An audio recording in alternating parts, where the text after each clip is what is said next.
आकाशवाणी भोपाल से प्रस्तुत है प्रादेशिक समाचार।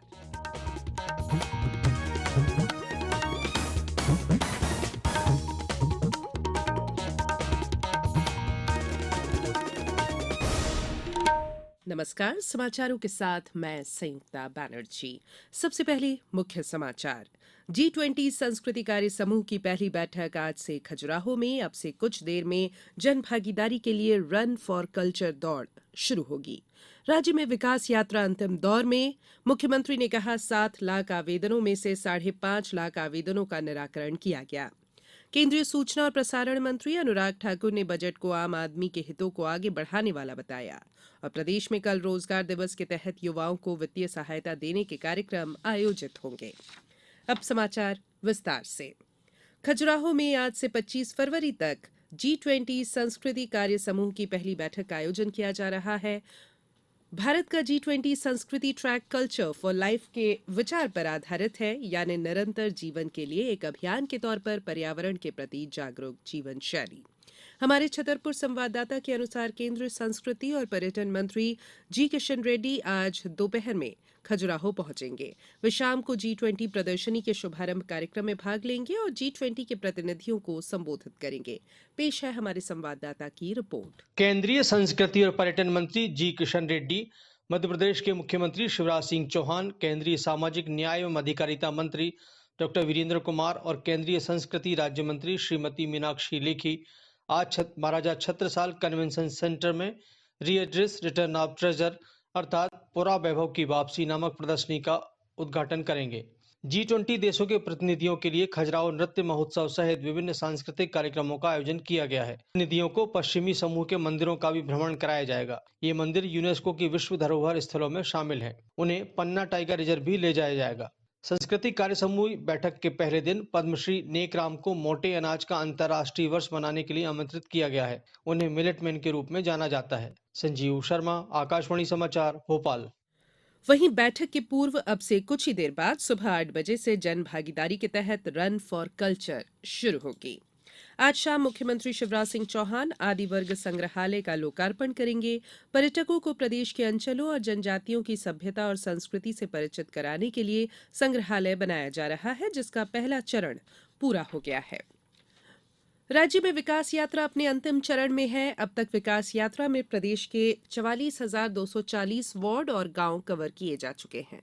हजारों करोड़ रुपए राशि के लोकार्पण और भूमि पूजन हुए हैं। मुख्यमंत्री शिवराज सिंह चौहान ने कल विकास यात्रा की समीक्षा करते हुए बताया कि 6,71,000 आवेदनों में से लगभग 5.5 लाख आवेदनों का निराकरण कर दिया गया है। श्री चौहान ने उमरिया, इंदौर, बुरहानपुर, डिंडौरी सहित विभिन्न जिलों में किए जा रहे नवाचारों की सराहना की। उन्होंने अन्य जिलों के नवाचारों की भी जानकारी ली। उन्होंने मुख्यमंत्री लाडली बहना योजना के संबंध में बताया कि 5 मार्च से योजना के फॉर्म भरे जाएंगे, जिसका जम्बूरी मैदान में विशाल कार्यक्रम होगा। मुख्यमंत्री श्री चौहान ने ग्वालियर के जनप्रतिनिधियों की मांग पर विकास यात्रा की अवधि और बढ़ाने के आग्रह को स्वीकार किया। AISHE के माध्यम से प्रदेश के उच्च शिक्षा संस्थानों के डेटा प्रविष्टि के कार्य में मध्यप्रदेश ने काफी अच्छा प्रदर्शन किया है। मध्यप्रदेश 22वें स्थान से 17वें स्थान पर आ गया है। AISHE शिक्षा मंत्रालय, भारत सरकार में उप महानिदेशक आर राजेश ने कल उच्च शिक्षा विभाग द्वारा प्रशासन अकादमी में 1 दिवसीय कार्यशाला का शुभारंभ करते हुए ये जानकारी दी। वर्ष 2020-21 की रिपोर्ट में लगभग 4.5 लाख नए विद्यार्थियों का नाम प्रदेश से डेटा पोर्टल में दर्ज हुआ है। AISHE उच्च शिक्षा के क्षेत्र में देश का सबसे बड़ा सर्वेक्षण संस्थान है, जो वर्ष 2010-11 में शुरू हुआ। इसके माध्यम से सभी उच्चतर शिक्षा संस्थानों के विद्यार्थी शिक्षक से संबंधित संपूर्ण जानकारी, परीक्षा परिणाम, पाठ्यक्रम, शिक्षा की गुणवत्ता के लिए संस्थाओं में होने वाले प्रशिक्षण और कार्यक्रम, बुनियादी सुविधाएं, आर्थिक संसाधन के आंकड़े एक पोर्टल के माध्यम से एकत्रित किए जाते हैं। निजी विश्वविद्यालय विनियामक आयोग के अध्यक्ष प्रोफेसर भरत शरण ने कहा कि छात्राओं के नामांकन में उल्लेखनीय वृद्धि हुई है। इससे प्रतीत हो रहा है कि मध्य प्रदेश सरकार शिक्षा के क्षेत्र में अच्छा काम कर रही है। ये समाचार आप आकाशवाणी भोपाल से सुन रहे हैं। हमारे समाचारों को अब आप कभी भी और कहीं भी अपनी सुविधा के अनुसार सुन सकते हैं। ये समाचार बुलेटिन यूट्यूब, ट्विटर और फेसबुक पर AIR न्यूज भोपाल पेज पर सुने जा सकते हैं। इसके अलावा आप हमारी वेबसाइट news.air.com पर या AIR न्यूज ऐप पर भी समाचार सुन सकते हैं। ब्रेक के बाद बुलेटिन में एक बार फिर आप सभी का स्वागत है। केंद्रीय सूचना और प्रसारण एवं युवा कार्यक्रम और खेल मंत्री अनुराग सिंह ठाकुर ने कहा है कि अमृतकाल का बजट देश को स्वर्णिम काल की ओर ले जाने की नींव रखता है। ये बजट सही मायनों में आम आदमी का बजट है, जो महिला, मजदूर और मध्यम वर्ग का है। वे इंदौर में अपने संक्षिप्त प्रवास पर आकाशवाणी से चर्चा कर रहे थे। अमृतकाल का बजट और इसमें हर किसी के लिए कुछ ना कुछ 10 लाख करोड़ रुपए का कैपिटल इन्वेस्टमेंट, जो पिछले बार से 33% ज्यादा है। रेलवे के लिए 2,40,000 करोड़ का बजट, जो 2014 के मुकाबले 9 गुना ज्यादा है। प्रधानमंत्री आवास योजना में 66% की वृद्धि, जो 79,000 करोड़ है, यानी कि गरीबों को और पक्के मकान बनकर मिलेंगे। इसी तरह से MSME के लिए 2 लाख करोड़ रुपया बैंकों से उपलब्ध होगा, उनके व्यापार को बढ़ाने के लिए। 47 लाख युवाओं को स्टाइपेंड दिया जाएगा अगले 3 वर्षों तक। और यही नहीं, 30 स्किल इंडिया इंटरनेशनल सेंटर खोले जाएंगे। केंद्रीय मंत्री ने G20 की अध्यक्षता को भारत के लिए गौरव का विषय बताते हुए कहा कि भारत दुनिया में वैश्विक नेतृत्व के रूप में उभर रहा है।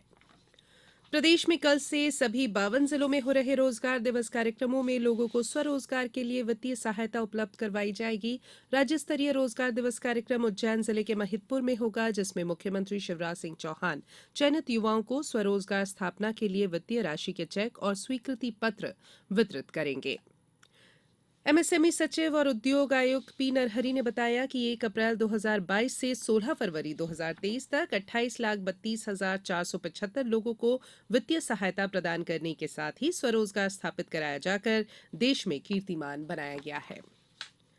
आकाशवाणी भोपाल के सेल्स सेंटर द्वारा आज से क्लाइंट्स मीट का आयोजन किया जा रहा है। इस मीट में आकाशवाणी प्रचार प्रसार का सशक्त और लोकप्रिय माध्यम है, इसकी जानकारी साझा करने के साथ ही विज्ञापन जैसे विषयों पर भी चर्चा होगी। इस मीट के मुख्य वक्ता माखनलाल राष्ट्रीय पत्रकारिता विश्वविद्यालय के प्रोफेसर KG सुरेश होंगे। बैठक में विज्ञापन दाताओं को भी आमंत्रित किया गया है।